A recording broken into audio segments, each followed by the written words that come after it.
Улсын хурлын дарга эрхэм гишүүдээ Монгол Улсын засгийн газраас 2018 оны 9-р сарын 28-ны өдөр улсын хурлд өргөн мэдүүлсэн Монгол Улсын 2019 оны төсвийн тухай нийгмийн даатгалын сангийн 2019 оны төсвийн тухай хуулийн төслүүдийн хамт өргөн мэдүүлсэн хууль тогтоолын төслүүдийн анхны хэлэлцүүлгийг улсын хурл 2018 оны 10-р сарын 25-ны өдрөөр нэгдсэн хуралдаанаараа явуулж төслийг эцсийн хэлэлцүүлэгт бэлтгүүлэхээр төсвийн байнгын хороонд шилжүүлсэн билээ.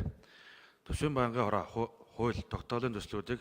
2018 оны 11-р сарын 1-ний өдрийн хуралдаанаараа эцсийн хэлэлцүүлэгт бэлтгэлээ. Байнгын хороо Монгол Улсын их хурлын чуулганы хуралдааны дэгийн тухай хуулийн 23-р зүйлийн 23-ийн 1 дэх хэсэг заасны дагуу нэгдсэн хуралдааны анхны хэлэлцүүлгээр олонхын санал авсан зарчмын зориотой саналуудыг төсөлд нэмж тусгаж эцсийн хувилбарыг бэлтгэсэн болно. Монгол Улсын 2019 оны төсвийн тухай нийгмийн даатгалын сангийн 2019 оны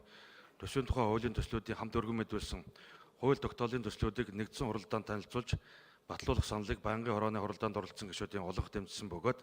байнгын хорооноос эцсийн хувилбарын төсөл эцсийн хэлэлцүүлэгт бэлтгэсэн тухай танилцуулгыг бэлтгэх нь та бүхэнд тараасан болно. Улсын хурлын эрхэм гишүүдээ Монгол Улсын 2019 оны төсвийн тухай нийгмийн даатгалын сангийн 2019 оны төсвийн тухай хуулийн төслийн хамт өргөн мэдүүлсэн төсвийн тухай хуульд нэмэлт өөрчлөлт оруулах тухай ирээдүйн тэтгэврийн нөөц сангийн тухай хуульд өөрчлөлт оруулах тухай засгийн газрын тусгай сангийн тухай хуульд өөрчлөлт оруулах тухай боловсролын тухай хуульд нэмэлт өөрчлөлт оруулах тухай соёлын тухай хуульд нэмэлт оруулах тухай малчин хуваарь хөдөлмөр эрхлэгчийн тэтгэврийн даатгалын шимтгэлийг нөхөн төлөвлөх тухай хуульд өөрчлөлт оруулах тухай нийгмийн даатгалын сангаас олгох тэтгэвэр тэтгэмжийн тухай хуульд нэмэлт өөрчлөлт оруулах тухай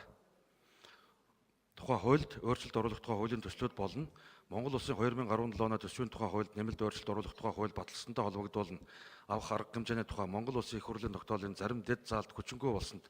тооцох тухай Монгол Улсын их хурлын тогтоолын төслийн эцсийн